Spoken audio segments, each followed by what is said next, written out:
Tjera fakte do të paraqesim sot në lidhje me operacionin elektoral të manipulimit të votës së emigrantëve.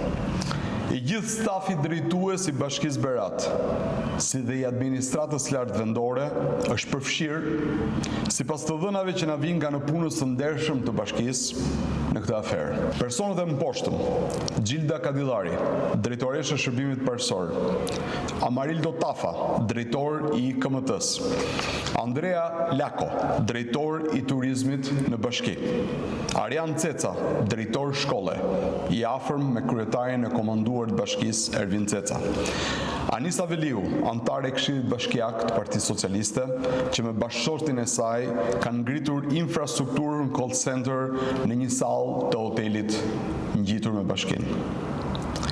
Të gjithë këta janë përfshirë në këtë aferë. Ata janë përgjegjës për mbarvajtjen në thonjza të këtij operacioni elektoral.